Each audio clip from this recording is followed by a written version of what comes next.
All right, so continuing on with section 6.3, the algebra applications. So we just talked about how the indicator words can help us figure out if we need to add, subtract, multiply, or divide, and talked about how the word is usually where the equal sign is. So or any verb, the verb is usually where the equal sign is. But sometimes our problems are a little more wordy, like you see on the last page of your note packet. They're not always quite as straightforward where we can just decipher out is equals. There's more written narrative in it. So we might have pulled the information out, but sometimes we can use that strategy. But notice with me on number 14, again, if you haven't had a chance to look at those, I always ask you to pause and try these first. But on number 14, it says John is building a rectangular deck. So as soon as I see the word rectangle, I draw a rectangle. It helps me just to have something to kind of focus on and work through. Then he wants the length to be 2 greater than the width. So in this kind of algebra talk, they'll refer to 1 as the totally unknown amount, and that'll be your variable, where you want your basic unknown, I would call it. You let x, or whatever variable you like, maybe w for width here, since it's more application-based. I might use w for the width. I know nothing about the width, but I do know a little bit about the length. So I'll build on the one I know the least about, the width. In the reading, it says the length is 2 more than the width. So I'll say it's the width plus 2. So that's how I could represent the length of this rectangle. Now, a lot of times in a reading problem, there's some sort of formula maybe we're supposed to know from a past class, like with geometry, and that is, if we're talking about the perimeter that's mentioned here, the perimeter of a rectangle, which is the distance around it, the outside edges, is 2 of the lengths plus 2 of the widths. And that's because these two would be the same, these two would be the same. So instead of saying this plus this plus this plus this, we say it's 2 of these and 2 of these. That's the perimeter. So in our reading, it says, what will the dimensions of the deck, what will be the dimensions of the deck if the perimeter is 52 feet? So we can fill in perimeter is a known value of 52 feet.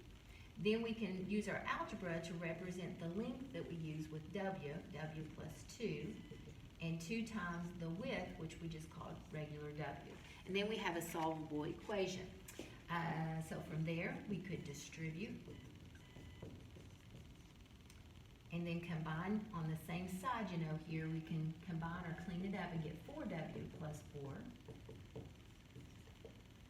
And then throw our terms across the line as needed. So minus the 4 comes over, that's 48. Bring down the 4w.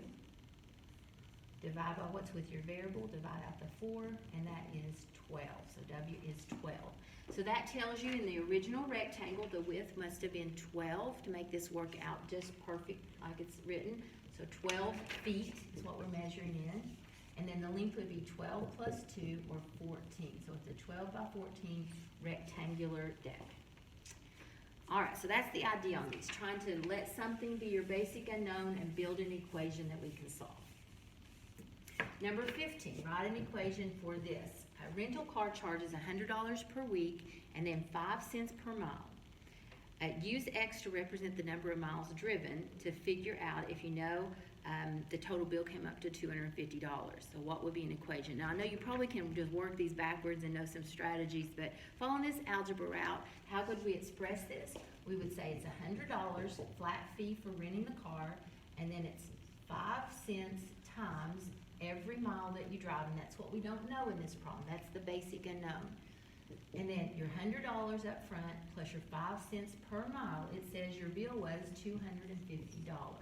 So work backwards and figure out how many miles that would have to be. So we can solve this with our algebra, minus 100. That leaves 5 cents times x. And you probably would have done that just naturally if you were thinking through. You would have minus the 150 off of your bill, or minus the 100 off of your bill and said it's 150, I'm paying for mileage. And then divided by the 5 cents to see how that worked out. So 150, I gotta use my calculator. 150 mile, or $150 of it was mileage, divided by the 0.05, and that says then it must have been 3,000 miles. Then you can check that and see if that is so.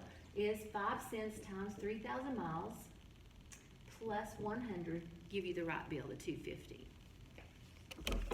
All right, next example, similar, I would say. A salesperson makes $10 an hour plus 5% commission.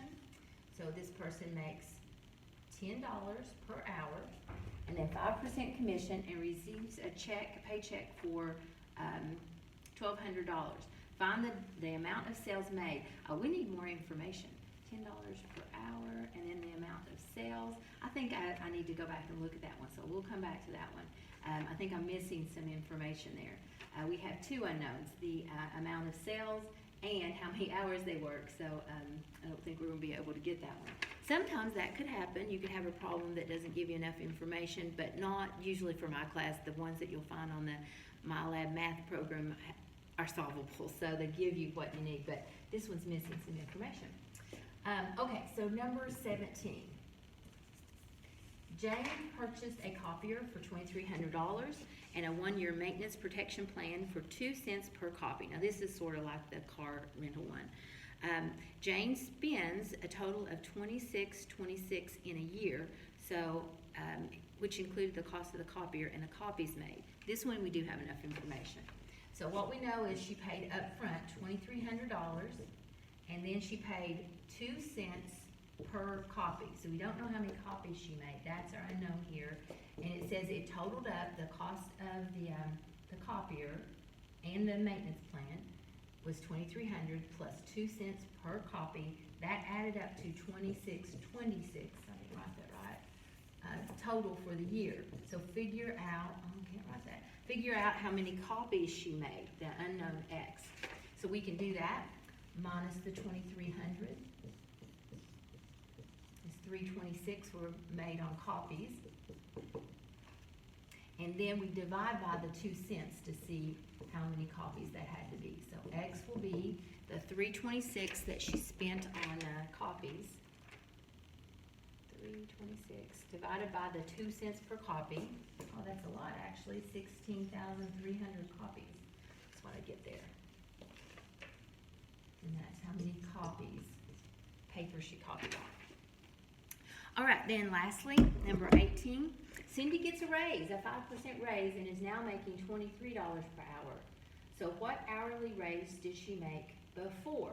Now try as you might, you cannot take the 5% on the $23 because she gets a 5% raise on the old salary. You know, that's how that works. They don't give you 5% on your new amount. They take 5% of what you used to make, and then add that on to get your new salary. So we can't take 5% directly onto that $23 because the $23 is her new amount, what she's making now. So we have to go at it in another way. We don't know what she used to make, and that's the question. It says, what hourly rate did she make before the raise? That's our unknown, the old salary or the old hourly rate. So she would get 5% of the old salary, the unknown, plus her old salary. That equals her new salary, $23. So it's your old salary, and we'll call that 1X is added in there. Whatever you used to make, say it was 20 bucks. I don't know what it is just yet, but whatever it was, say it was $20, $21. Then they gave her plus 5% of what she used to make. Again, it's unknown here. You cannot directly take it on the 23. Those added together, the raise plus what she was making, together those add to be $23. So the way we work that is there's 1X and 0.05X, which will be 1.05X equals the $23. Then we divide by 1.05 on each side. Use my calculator. And you can see she used to make $21.90 to the nearest penny there. So her owed salary, and you can check it out and make sure it works. Owed salary is $21.90. You take $21.90 and you times that by your 5-cent raise, or 5%, sorry, 5%, which is always changed into a decimal by going 2 left. So your $21.90 times your 5% raise, you're getting $1, it says 0.95, so we'll round that up to $1.10. You're getting $1.10 raise on the hour, then add that on, $1.10, and there it is. That works out just beautifully for the $23. See how that works out just perfectly. So always kind of look back, make sure your answers make sense.